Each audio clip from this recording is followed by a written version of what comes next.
सोनिया गांधी को कैंसर और डॉक्टर मनमोहन सिंह की 6 बाईपास सर्जरी। दोस्तों, क्या यही वजह थी जिसके बूते नरेंद्र मोदी प्रधानमंत्री बन पाए?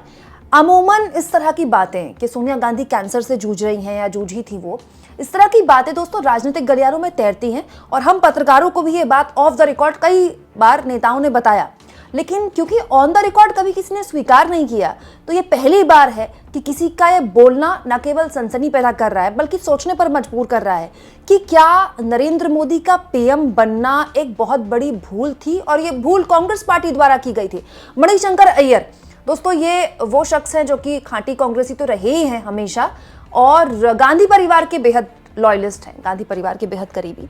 उन्होंने द ललन टॉप को इंटरव्यू देते हुए ललन टॉप के संपादक सौरभ द्विवेदी से अपनी किताब को लेकर जो बात की और जो किताब में उन्होंने अपनी बातें रखी हैं, वो न केवल हैरान करती हैं बल्कि सोचने पर भी मजबूर करती हैं कि सिलसिलेवार तरीके से क्या गलतियां हुई कांग्रेस की तरफ से, जिसकी वजह से 2014 में केंद्र में नरेंद्र मोदी ने अपनी सत्ता बनाई। दोस्तों, मणिशंकर अय्यर ने इस इंटरव्यू में कहा, साल 2012 में 2 बीमारियां आई जिसने हमारी दास्तान तय कर दी। सोनिया गांधी को कैंसर हो गया और मनमोहन सिंह की 6 बाईपास सर्जरी। बीमारियों से लोग बलहीन हो जाते हैं, इससे दोनों सरकार में और पार्टी में लीडरशिप बीमारी के कारण बलहीन हो गई। उस समय राष्ट्रपति के चुनाव होने वाले थे। अगर उसी समय हमारे सम्मानित डॉक्टर मनमोहन सिंह को पूरे आदर के साथ देश का सबसे बड़ा पद राष्ट्रपति देकर प्रणब मुखर्जी को प्रधानमंत्री बना दिया गया होता। प्रणब मुखर्जी उस वक्त बिल्कुल अच्छे हाल में थे।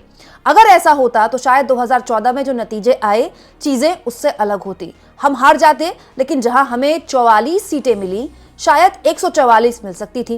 प्रणब मुखर्जी खुद कहते हैं अपनी आत्मकथा में कि सोनिया गांधी कौशाम्बी गई थी कैंसर से रिकवर होने के लिए। तब उनको पता लगा था कि वो वहाँ सोच रही थी कि प्रणब को क्यों ना प्रधानमंत्री बना दिया जाए, लेकिन वो जब वापस आई तो उन्होंने अपना मन बदल लिया था।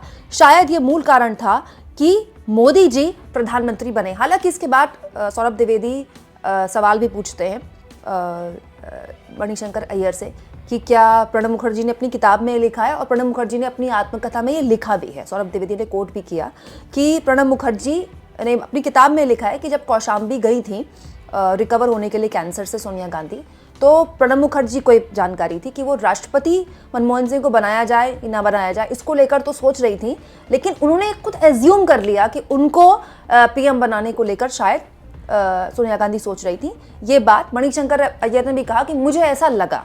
किसी ने ये ऑन द रिकॉर्ड नहीं कहा है कि पीएम प्रणब मुखर्जी को बनाने के बारे में सोचा जा रहा था, लेकिन ये बात अलग है दोस्तों। अब आप इस पूरे की पूरी टाइमलाइन को देखिए, क्योंकि ये बहुत पुरानी बात नहीं है। उस वक्त मैं पत्रकारिता में थी और ये सब मैंने अपनी आंखों से होते हुए देखा है, तो मुझे मणिशंकर अय्यर की बात सुनकर बहुत सी चीजें याद आ रही हैं। दोस्तों, 2013-14 का ये वो दौर था जिसमें यूपीए सरकार, डॉक्टर मनमोहन सिंह की यूपीए सरकार लगातार मुश्किलों में फंसी रही।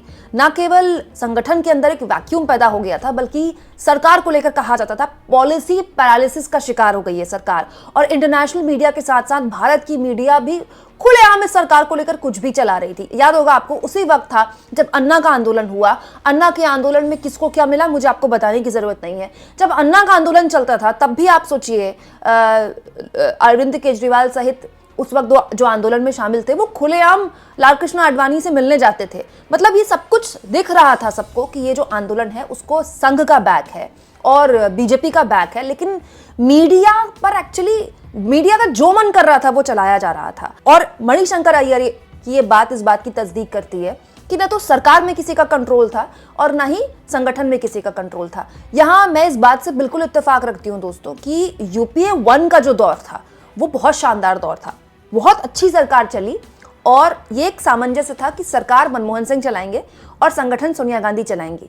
लेकिन यूपीए 2 के जो आखिरी 2-2.5 साल थे वहीं गड़बड़ शुरू हुई, और वो गड़बड़ के कई वजह हो सकती है, लेकिन एक वजह जो मणिशंकर अय्यर बताते हैं कि ये सोनिया गांधी कैंसर से बीमार थी। और कैंसर ऐसी बीमारी है दोस्तों, वाकई में शारीरिक और मानसिक तौर पर आपको तोड़ कर रख देती है। कैंसर से लड़ना वाकई में बहुत मुश्किल है और एक उम्र के बाद तो और मुश्किल है। दूसरा, डॉक्टर मनमोहन सिंह जो देश के प्रधानमंत्री थे, उनकी 6 बाईपास हुए। बाईपास सर्जरीज भी अपने आप में बहुत मुश्किल होती है और डॉक्टर मनमोहन सिंह की उम्र भी हो चुकी थी। ये बात जो मणिशंकर अय्यर कह रहे हैं कि डॉक्टर मनमोहन सिंह को राष्ट्रपति बनाने की चर्चाएं थी, दोस्तों मुझे अच्छे से याद है एग्जैक्टली ये चर्चाएं हुई थी। मीडिया में खबरें भी चली थी कि डॉक्टर मनमोहन सिंह क्या राष्ट्रपति बनाए जाएंगे और प्रधानमंत्री किसी और को बनाया जाएगा। लेकिन प्रणब मुखर्जी अपनी आत्मकथा में और मणिशंकर अय्यर भी अपनी किताब में इस बात की तस्दीक करते हैं कि अगर ऐसा कर दिया जाता तो चीजें बदल जाती। क्यों? क्योंकि देखिए, प्रणब मुखर्जी उस वक्त सेहत के हिसाब से बहुत बेहतर थे। प्रणब मुखर्जी की किताबें भी मेरे पास पढ़ी हैं, कोलिशन टाइम्स, अगर आप चाहें तो आप भी पढ़ सकते हैं। प्रणब मुखर्जी ना केवल खांटी कांग्रेसी हैं, बल्कि दलगत राजनीति जो थी ना, गठबंधन की राजनीति, उसके सूरमा हैं। गठबंधन के सहयोगियों को कैसे साधना है और मीडिया में किस तरह का नैरेटिव पेश करना है, ये काम सरकार का होता है, जिसमें इस सरकार ने, मोदी सरकार ने खैर महारत से भी ऊपर की कुछ चीज़ हासिल कर ली है, लेकिन बहुत हद तक मीडिया में अपनी छवि बेहतर करना, गठबंधन के सहयोगियों को साथ रखना, इसके लिए प्रणब मुखर्जी से बेहतर कोई इंसान नहीं हो सकता। बहुत से लोग उस वक्त चर्चा भी कर रहे थे कि क्या प्रणब मुखर्जी को पीएम बनाया जाएगा। प्रणब मुखर्जी खुद भी चाहते थे कि ऐसा हो, लेकिन ऐसा नहीं हुआ। बाद में मुझे याद है, राष्ट्रपति के चुनाव के लिए प्रणब मुखर्जी ने खुद ही एक तरह से इशारों में अपना नाम आगे कर दिया और सोनिया गांधी को बाद में और पार्टी को बाद में उनको राष्ट्रपति बनाया गया, उम्मीदवार बनाया गया, क्योंकि प्रणब मुखर्जी के बाद समझ में आ गई थी कि पीएम तो वो नहीं बनेंगे, लेकिन क्योंकि एक बहुत शानदार करियर प्रणब मुखर्जी का भी रहा पॉलिटिक्स में, तो वो भी चाहते थे कि उनको एक आदरपूर्वक सम्मानजनक एग्जिट मिल जाए और राष्ट्रपति का पद उससे बेहतर कोई विकल्प नहीं था। तो प्रणब मुखर्जी ने उस तरह से अपनी एग्जिट ले ली। लेकिन जो बात मणिशंकर अय्यर ने कही, उसका अगर हम उसको दो भागों में डिवाइड करें तो आप सोचिए कि राहुल गांधी और प्रियंका गांधी पर क्या गुजर रही होगी, जब जाहिर तौर पर बहुत छोटी उम्र में उन्होंने अपने पिता को खो दिया और फिर पता चलता है कि माँ को कैंसर हो गया। दोस्तों, जब कैंसर होता है ना घर में किसी को, तो वो किसी एक को नहीं होता, उससे लड़ाई पूरा परिवार लड़ता है। दोस्तों, उस वक्त जब सोनिया गांधी लगातार अपना इलाज करवा रही होंगी, राहुल गांधी और प्रियंका गांधी उनके साथ होते होंगे, तो उनके लिए क्या प्रायोरिटी होती होगी? अपनी माँ को बचाना है या पार्टी को बचाना है? तो किस तरह का द्वंद्व होता होगा। हमारा एक ऐसा देश है जहाँ पर नेता जरा सी यहाँ पर चोट भी लगती है ना, तो उसकी सिंपैथी लेकर वोट मांगते हैं, लेकिन इस मामले में कभी किसी ने वोट नहीं मांगे कांग्रेस पार्टी ने। अब सालों बाद पता चल रहा है, जब सोनिया गांधी की स्थिति बहुत बेहतर है, वो उनकी सेहत बहुत अच्छी है, हम चाहेंगे उनकी सेहत हमेशा अच्छी रहे, अब पता चल रहा है कि ऐसी दुविधा में गांधी परिवार फंसा हुआ था। एक ऐसा परिवार जिसको पार्टी भी चलानी है, जिसको परिवार भी देखना है। मतलब आप सोचिए, राहुल गांधी और प्रियंका गांधी के पास एक ऑप्शन था कि वो इस मामले को बाहर ला पाएं और कह पाएं कि हाय मेरी मम्मी को कैंसर हो गया। वो दौर था दोस्तों, जब प्रधानमंत्री बनने के लिए नरेंद्र मोदी और उनकी पूरी की पूरी पार्टी गांधी परिवार पर लगातार आक्षेप लगा रही थी, गांधी परिवार को लगातार टारगेट पे ले रही थी। एक बयान आना था प्रियंका या राहुल की तरफ से कि मेरी मम्मी को तो कैंसर है, देखिए इस हालत में भी ये मेरी माँ को निशाने पर ले रहे हैं। आपको पता है ना, हमारे देश में सिंपैथी की लहर कितनी बड़ी होती है, पूरा का पूरा चुनाव पलट सकता था, लेकिन ऐसा नहीं किया गया। तो इसमें तो तारीफ करनी होगी इस परिवार की शालीनता की। अब आ जाते हैं राजनीतिक फैसलों को लेकर। दोस्तों, संगठन के तौर पर सोनिया गांधी ने कांग्रेस पार्टी को बहुत कुछ दिया है। आज जो हालत कांग्रेस पार्टी की है, एक वक्त में जब सोनिया गांधी पॉलिटिक्स में नहीं आई थी राजीव गांधी के देहांत के बाद, वैसी हालत का डर कांग्रेस पार्टी को तब भी था, लेकिन सोनिया गांधी आई सामने और उन्होंने पार्टी को यहां तक पहुंचा दिया कि पार्टी लगातार 10 साल सत्ता में रही है। बहुत बड़ी बात है। और अलग अलग राज्यों में भी सरकार बनाई पार्टी ने, जिसमें महाराष्ट्र, छत्तीसगढ़ जैसे राज्य थे। लेकिन ये भी सच है दोस्तों कि सोनिया गांधी ने अगर उस समय फैसला लिया होता प्रणब मुखर्जी को पीएम बनाने का, और जो एक पॉलिसी पैरालिसिस का पूरी की पूरी छवि बनी हुई है, उस छवि को न केवल सुधार मिलता, बल्कि एक मजबूत चेहरा प्रधानमंत्री के तौर पर मोदी के सामने खड़ा होता। ये बात जो मणिशंकर अय्यर कह रहे हैं ठीक है कि हार तब भी होती शायद कांग्रेस पार्टी की, लेकिन 44 की जगह शायद 144 हो जाते या 100 हो जाते या 150 हो जाते, उतनी बुरी दुर्गति नहीं होती। और अगर कांग्रेस पार्टी की सीटें बढ़ती तो सीटें किसकी घटती? बीजेपी की घटती ना, क्योंकि मेजॉरिटी सीट्स में देश भर में आज भी कांग्रेस और बीजेपी के बीच ही टक्कर होती है। तो अगर बीजेपी की सीटें घटती और 1% बीजेपी की सीटें, अगर 1% आप हाइपोथेटिकली मान लीजिए कि इतनी घट जाती कि बीजेपी पूर्ण बहुमत की सरकार नहीं बना पाती, उसको गठबंधन की सरकार में आना पड़ता, तो उस वक्त माहौल ऐसा था नरेंद्र मोदी के लिए कि नीतीश कुमार उनके साथ मंच शेयर करने को तैयार नहीं थे। आपको याद होगा, नीतीश कुमार ने तो अपने पद से इस्तीफा दे दिया था, जीतन राम मांझी को सीएम बना दिया था। वो अलग बात है कि वो फिर पलट गए। तो माहौल नरेंद्र मोदी को लेकर उतना फ्रेंडली नहीं था। बहुत से ऐसे सहयोगी थे जो उनके कट्टर हिंदुत्व के चेहरे को लेकर इतने कंफर्टेबल नहीं थे।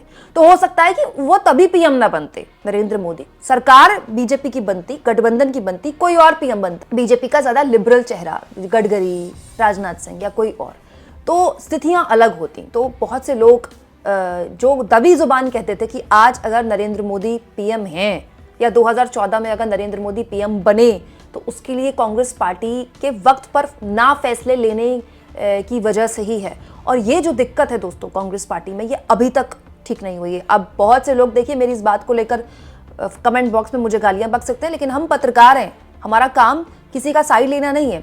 देखिए यही फैसले ना लेने की जो आदत है कांग्रेस पार्टी की आज भी है। हरियाणा में बहुत सी गलतियां की हैं कांग्रेस पार्टी ने, बहुत सी गड़बड़ भी हुई, उसको आप साइड रख दीजिए, लेकिन कांग्रेस पार्टी ने गलतियां भी की। लेकिन अभी तक हरियाणा में जीता हुआ चुनाव कांग्रेस पार्टी क्यों हारी, इसको लेकर एक आदमी पर भी जिम्मेदारी तय नहीं हुई है। एग्जैक्टली यही महाराष्ट्र में हुआ। अक्टूबर के दौरान ही कांग्रेस को ये पता चल गया था कि मुसलमानों को छोड़कर कोई एक मुश्त वोट बैंक शायद उसको नहीं मिलेगा। कई जगह इंप्रूव किया है एनडीए ने, लेकिन उसके लिए क्या काम किया कांग्रेस पार्टी ने। तो ये जो फैसले ना लेने की आदत या फैसलों को टालने की आदत है, ये अभी तक है कांग्रेस पार्टी में। लेकिन मणिशंकर अय्यर ने जो बात बोली, क्या ये इतनी बड़ी क्षति कांग्रेस पार्टी को पहुंचा गई कि कांग्रेस पार्टी 2014 में 44 पर आ गई, मोदी जी पीएम बन गए और उसके बाद वो लगातार पीएम बनते रहे। आपको क्या लगता है दोस्तों, अब जब पूर्व की बात हो ही रही है, और ये बहुत पुरानी बात नहीं है, नहीं 25-30 साल पुरानी बात है, आपके सामने भी बात हुई होगी ये सब, क्या आपको लगता है कि उस वक्त ये फैसला लेना चाहिए था कि प्रणब मुखर्जी को पीएम बनाया जाए और एक बेहतर लीडरशिप सरकार को दी जाए, ताकि आखिरी का जो वो 1.5-2 साल का दौर था यूपीए का, जिसमें दे दनादन करप्शन पर खबरें बन रही है। मुझे याद है मीडिया में कभी कोल घोटाला, कभी कॉमनवेल्थ घोटाला, हर घोटाले की खबर बनती थी। अब आज आप देखिए वो कोल घोटाला कोर्ट ने मानने से इनकार कर दिया, और कोल घोटाले में जो जेल गए थे ए राजा, वो संसद में बैठते हैं और कई बार सभापति की कुर्सी में बैठते हैं, तो एक मतलब संसद का संचालन करते हैं।